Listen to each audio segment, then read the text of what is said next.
ശ്രീ റെജി ലൂക്കോസ്, അതായത് ഒരു ഇടതുപക്ഷ സർക്കാരിനെ സംബന്ധിച്ച് കരുതുന്ന ഏതെങ്കിലും കാര്യങ്ങളിലുള്ള വീഴ്ച ഇപ്പോൾ സംഭവിച്ചിട്ടുണ്ടോ? ശ്രീ പൊടിപ്പാറ പിണറായി സർക്കാരിനെയും പിണറായി സർക്കാരിൻ്റെ പോലീസിലെ നവീകരണം, ശുദ്ധിയാക്കൽ പ്രക്രിയകളെയൊക്കെ അംഗീകരിക്കുമ്പോൾ തന്നെ അദ്ദേഹം മുമ്പോട്ട് വെച്ച ചില കാര്യങ്ങളുണ്ട്. ഒരു ഭരണപക്ഷ MLA തന്നെ പരസ്യമായി ഇത് പറയുന്നു, ഇത് പറയുന്നത് വരെ ഈ കാര്യങ്ങൾ മനസ്സിലാകാതെ ഇരിക്കുന്നുണ്ടോ എന്ന ഇത്യാദി കാര്യങ്ങളൊക്കെ അദ്ദേഹം ചോദിക്കുന്നുണ്ട്.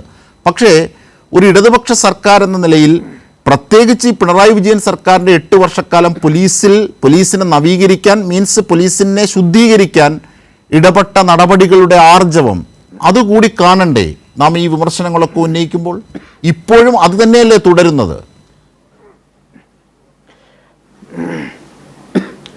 അജിംഷാദ്, തീർച്ചയായിട്ടും ഞാനൊരു കണക്ക് അവതരിപ്പിച്ചുകൊണ്ട് ചർച്ചയുടെ തുടക്കം കുറിക്കാം. കേന്ദ്ര സർക്കാരിന്റെ ആഭ്യന്തര വകുപ്പിന്റെ ഒരു കണക്ക് പ്രകാരം സൈറ്റിൽ കയറി നമുക്ക് ഇപ്പോഴും വ്യക്തമായിട്ടറിയാം, ഇന്ത്യയിലെ പോലീസ് സേനയുടെ ക്രിമിനൽ പോലീസുകാരുടെ എണ്ണം, അതിന്റെ റേറ്റ് എന്ന് പറയുന്നത് 12%. 2016 ഇടതുപക്ഷ ജനാധിപത്യത്തിനോട് സർക്കാർ അധികാരത്തിൽ വരുമ്പോൾ കേരളത്തിലെ അതിന്റെ റേറ്റ് എന്ന് പറയുന്നത് 6%. 6%. നിങ്ങൾക്ക് ആർക്ക് വേണമെങ്കിലും ക്രോസ് ചെക്ക് ചെയ്യാം. ഇപ്പോൾ ഈ 8 വർഷം കൊണ്ട് കഴിഞ്ഞ 2021 ഡിസംബർ മാസത്തിൽ പുറത്ത് വന്ന കണക്കനുസരിച്ച് അത് 4% കുറഞ്ഞിരിക്കുന്നു.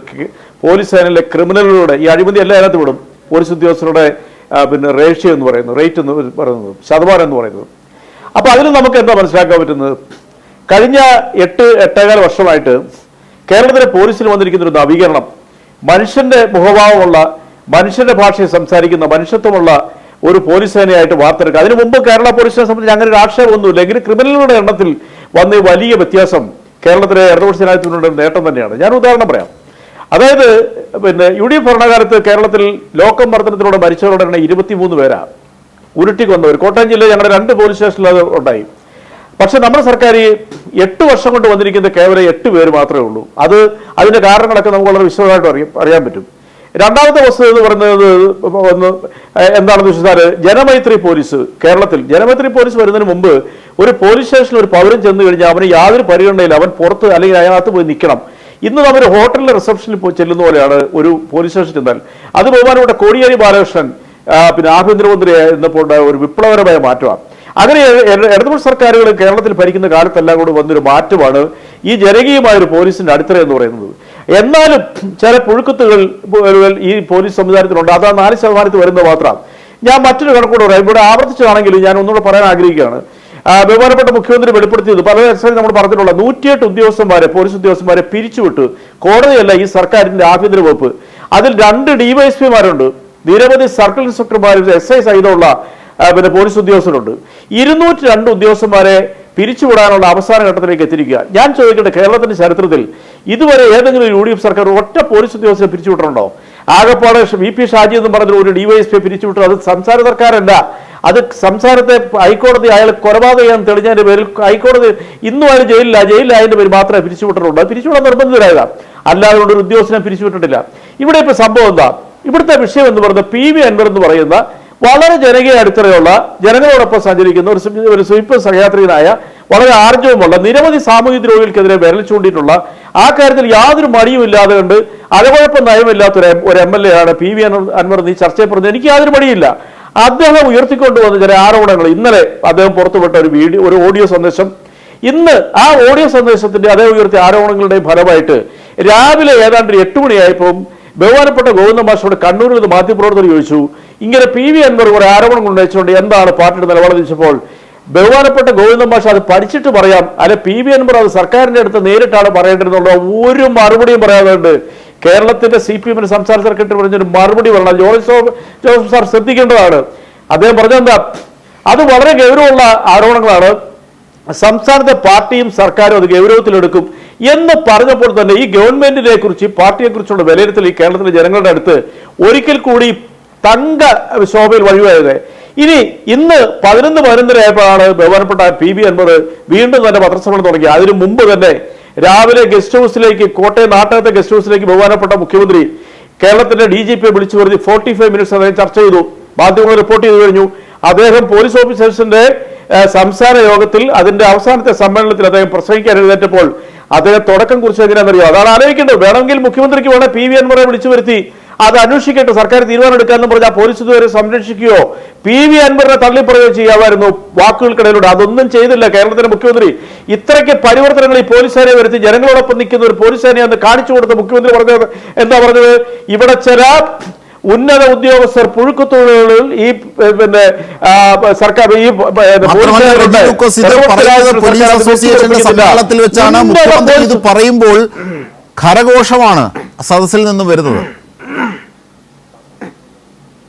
അത് അതിലേക്ക് ഞാൻ വരുന്നത് ഇത് കോട്ടയത്താണല്ലോ. അതെ, കോട്ടയത്താണല്ലോ. അത് കവർ ചെയ്ത ക്യാമറമാൻ ഇപ്പൊ എന്റെ മുമ്പിൽ ക്യാമറ വെച്ചിരിക്കുന്ന സാംജി താർപ്പുകര എന്ന് പറഞ്ഞ കൈരളിയുടെ കോട്ടയത്തെ ക്യാമറമാൻ. ഞാൻ പറയുന്നതിന് കാരണമുണ്ട്. നോക്കൂ, അവിടെ മുഖ്യമന്ത്രി തുടക്കം കുറിച്ച് അങ്ങനെ തന്നെയാ. ഒരാളെയും വെച്ചോണ്ടിരിക്കില്ല. ഏറ്റവും ഉന്നതനായ ഉദ്യോഗസ്ഥരെ കൊണ്ട് അന്വേഷിപ്പിക്കുന്നു പറഞ്ഞപ്പോൾ നമ്മളൊരു കലാപരിപാടി കാണുമ്പോൾ കൈയടിക്കുന്ന പോലെ, അല്ലെങ്കിൽ താരങ്ങളെ പോലെ കൈയടിക്കുന്ന പോലെ പോലീസ് ഓഫീസേഴ്സ് ഒറ്റ കൈയായിട്ട് കരഘോഷം മുഴക്കുക. ഒരു തവണയല്ല മുഖ്യമന്ത്രി കൈയടിച്ചത്, 2 തവണ. എന്തായാലും കാരണം അതിനകത്തൊരു വലിയ സൂചനയുണ്ട് കേരളത്തിലെ ജനങ്ങൾക്ക് കൊടുത്തത്. ലൈവായിട്ട് കണ്ടോണ്ടിരിക്കുക. എന്താ പറഞ്ഞേ? തെറ്റുകളും അഴിമതികളും ക്രിമിനൽ പരിപാടികളും തെറ്റായ മാർഗത്തിലൂടെ സഞ്ചരിക്കുന്നവരെ ഞങ്ങൾ അതിനൊപ്പമില്ല എന്നാണ് കേരളത്തിലെ 99% ആയിട്ടുള്ള പോലീസ് ഉദ്യോഗസ്ഥരും, വെറും ഉദ്യോഗസ്ഥരല്ല, ഓഫീസേഴ്സ് അവിടെ കൈയടിച്ചത്. അതാണ് മുഖ്യമന്ത്രി എന്ന് പറയുന്നത് പിണറായി വിജയൻ നിന്ന് നേടിയ ഏറ്റവും വലിയ നേട്ടം. അങ്ങനെ ഒരു വലിയൊരു സമൂഹത്തെ പോലീസിൽ വാർത്തെടുക്കാൻ സാധിച്ച ഈ ഗവൺമെന്റ് ഒരാരോപണം അതിന്റെ സത്യാവസ്ഥ എന്താണെന്ന് പോലും മനസ്സിലാക്കുന്നതിന് മുമ്പേ അന്വേഷിക്കുമെന്ന് പറഞ്ഞ മുഖ്യമന്ത്രിയാണ് കേരളത്തിലുള്ളത്. അതിനെയാണ് കഴിഞ്ഞ 2021 മുമ്പിൽ ഇത് ശ്രദ്ധിച്ചു നോക്കുക, 2021 മുമ്പിൽ ഇതിനേക്കാളും വലിയ കള്ളക്കഥകളും സ്വർണ്ണക്കടത്തിന്റെ കാര്യത്തിലും മറ്റ് പല തട്ടിപ്പ് ആരോപണങ്ങളുടെ പേരിലും പിന്നെ കേന്ദ്ര ഏജൻസി 5 കേന്ദ്ര ഏജൻസികളെ വിളിച്ചു വരുത്തിയ മുഖ്യമന്ത്രി തന്നെ പറഞ്ഞു വരാൻ പറഞ്ഞത്. ഇവിടെ വട്ടം ചുറ്റിയിട്ടും ഈ മാധ്യമങ്ങൾ ഇതിലും വലിയ ആരോപണം ഉന്നയിച്ചിട്ടും ഈ പിണറായി വിജയൻ എന്ന് പറഞ്ഞ മുഖ്യമന്ത്രിയോ ഈ സർക്കാരിനോ ഇടതുപക്ഷ ജനാധിപത്യ മുന്നണിയോ കേരളത്തിലെ ജനങ്ങൾ തേരിൽ ഏറ്റിക്കൊണ്ട് വീണ്ടും 8 സീറ്റ് അധികം കൊണ്ട് കൊടുത്തു പിന്നെ അധികാരത്തിലെത്തി. എന്താ കാരണം? കേരളത്തിലെ മുഖ്യമന്ത്രി ഈ സർക്കാരിനെ ജനങ്ങൾക്ക് വിശ്വാസമുണ്ട്. അവർ ഓരോ ദിവസവും തൊട്ടറിയുന്ന പോലീസ് സംവിധാനത്തെ, തിരുവനന്തപുരത്തൊന്നും പോകേണ്ട പോലീസിനെ കുറിച്ച് അറിയണമെങ്കിൽ ഓരോ ദിവസവും അവർ നേരിൽ കാണുന്ന പോലീസ് ഉദ്യോഗസ്ഥന്മാരുടെ ഇടപെടലും അവരുടെ മനുഷ്യത്തിന്റെ ഭാവവും അവരുടെ മനുഷ്യന്റെ ഭാഷയും അവർ തിരിച്ചറിഞ്ഞതുകൊണ്ടാണ് ഈ ആരോപണങ്ങൾക്കൊന്നും ചെവി കൊടുക്കാൻ ഈ 2020 മുമ്പ് ചർവിത ചരണം പോലെ കേരളത്തിലെ മാധ്യമങ്ങൾ ആഘോഷിച്ചതിന് ഒരു പുല്ല് വില പോലും കൊടുക്കാതെ ഈ കേരളത്തിലെ ജനങ്ങൾ വിധി എഴുതിയത്. ആ ആരോപണങ്ങളുടെ വലിയൊരു ഭാണ്ഡക്കെട്ടുമായിട്ടാണ് ഇപ്പൊ ചില മാധ്യമങ്ങളും ഈ കോൺഗ്രസിന്റെ നേതാക്കളും പറയുന്നത്. എനിക്ക് ഒരു കാര്യം പറയാനുള്ള അവസരം തരണം, ഒറ്റ മിനിറ്റ് കൊണ്ട് തീർക്കാം. ഈ ഉദ്യോഗസ്ഥന്റെ പേരിൽ നിന്ന് പുറത്തു വന്നിരിക്കുന്ന ആരോപണങ്ങൾ, PV അൻവർ വെളിവിട്ടിരിക്കുന്ന ആരോപണങ്ങളിൽ ഒരു പ്രധാനപ്പെട്ട 2 കാര്യങ്ങളുണ്ട്. അതായത് സോളാർ കേസ് ഒതുക്കാനായിട്ട് ആ പറയുന്ന പരാതിക്കാരെ ഒതുക്കാൻ, അവരെ കയ്യിലെടുക്കാനായിട്ട് വലിയ സാമ്പത്തികപരമായിട്ടുള്ള രീതിയിലുള്ള സ്വാധീനം ചെലുത്തിയെന്നും ഇപ്പോൾ ഈ PV അൻവർ MLA പുറത്തുവിട്ട നിയമസഭയിൽ അദ്ദേഹത്തിന്റെ പ്രിവിലേജ് വെച്ചുകൊണ്ട് നിയമസഭയിൽ അതേ ഒരു ഗുരുതരമായ ആരോപണം പുറത്തുവിട്ടിരുന്നു. നിയമസഭയിൽ അവതരിപ്പിച്ചു. എന്താണ്? കേരളത്തിന്റെ പ്രതിപക്ഷ 150 കോടി രൂപ ഇലക്ഷന് മുന്നോടിയായിട്ട് കർണാടകയിൽ നിന്ന് കൈപ്പറ്റി 3 മീൻ വണ്ടിക്കകത്ത് തൃശ്ശൂരെ ഒരു കടപ്പുറത്ത് വെച്ച് അദ്ദേഹം പിന്നെ കൈപ്പറ്റി ആ പൈസ കൈപ്പറ്റി എന്നുള്ള അതീവ ഗുരുതരമായ ആരോപണം. എന്തിനു വേണ്ടിയിട്ട് ആരോപിച്ചത്? കേരളയിൽ തകർക്കാൻ വേണ്ടിയിട്ട്, കേരളയിലെ അട്ടിമറിക്കാൻ കർണാടകയിലെ ലോബിയിൽ നിന്ന് കാശ് വാങ്ങിച്ചെന്ന് പറഞ്ഞപ്പോൾ ആ ആരോപണം നിയമസഭ ഉന്നയിച്ച ആ PV അൻവറിനോട് ഒരക്ഷരം പോലും ചോദിക്കാണ്ട്, ആരോപണം ഉന്നയിച്ച ആളിനോട് അതിന് നിജസ്ഥിതിയോ തെളിവോ ചോദിക്കാതെ കണ്ട് ഈ ഉദ്യോഗസ്ഥൻ സകലരെ മറച്ചു വെച്ചുകൊണ്ട് ആ വിജിലൻസിന്റെ ഉദ്യോഗസ്ഥന് നിർദ്ദേശം കൊടുത്തിരിക്കുന്നു. അദ്ദേഹം നേരത്തെ വിജിലൻസ് വർക്ക് ചെയ്ത ഇതിനകത്ത് കാര്യമൊന്നുമില്ലെന്ന് പറഞ്ഞ് വിജിലൻസ് കോടതിയിലേക്ക് റിപ്പോർട്ട് ചെയ്യാൻ കൊടുത്തു. അതും അന്വേഷിക്കേണ്ട കേരളം. അതുകൊണ്ടാണ് ഇതൊക്കെ പുറത്തു വന്നപ്പോൾ കേരളത്തിലെ മുഖ്യമന്ത്രി പറഞ്ഞത് ഏത് ഉന്നത ഉദ്യോഗസ്ഥനാണെങ്കിലും ഏറ്റവും വലിയ ഉദ്യോഗസ്ഥരെ കൊണ്ട് അന്വേഷിക്കുന്നു പറയുന്നത്. ഇന്ന് ആ ഉദ്യോഗസ്ഥർ അന്വേഷണത്തിന്റെ പരിധിയിലാണ്. ഇന്ന് പത്തനംതിട്ടയിലെ SP സസ്പെൻഷന്റെ വക്കീലാണ്. ഇവരെ ആരെയെങ്കിലും വെറുതെ വിടുന്നു തോന്നുന്നു കേരളം. ഈ കേരളത്തിൽ എത്രയോ മുഖ്യമന്ത്രിമാർ കേരളം ഭരിച്ചിട്ടുണ്ട്, എത്രയോ ആഭ്യന്തരമന്ത്രി വകുപ്പുകാർ ഭരിച്ചിട്ടുണ്ട്. ഇങ്ങനൊരു ആർജവം കേരളത്തിൽ ഇതിലൊക്കെ ഇപ്പൊ രമൺ ശ്രീവാസ്തവയെ കുറിച്ച് ആരോപണങ്ങൾ വന്നു, PP ലക്ഷ്മണനെ കുറിച്ച് ആരോപണങ്ങൾ വന്നു, ജയറാം പണിക്കലിനെ കുറിച്ച് ആരോപണങ്ങൾ വന്നു. ഏതെങ്കിലും ഒരു UDF സർക്കാർ ഏതെങ്കിലും ഉദ്യോഗസ്ഥന്റെ പേരിൽ ഏതെങ്കിലും ഒരു നടപടി സ്വീകരിച്ചിട്ടുണ്ടോ? ഇവരെ വെല്ലുവിളിക്കുന്നു. ഇല്ല, അവർക്ക് ഭയമായിരുന്നു. പക്ഷേ ഈ ഗവൺമെന്റ് അതല്ല. ഈ സർക്കാരിന് പ്രതിബദ്ധത ജനങ്ങളോട് മാത്രമേ ഉള്ളൂ.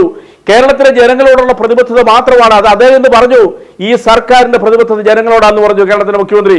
ഞാൻ വാദവരാതെ പറയുന്നു, മുഖ്യമന്ത്രിയെ പൂഴ്ത്താനൊന്നുമില്ല. This is happening over here in Kerala.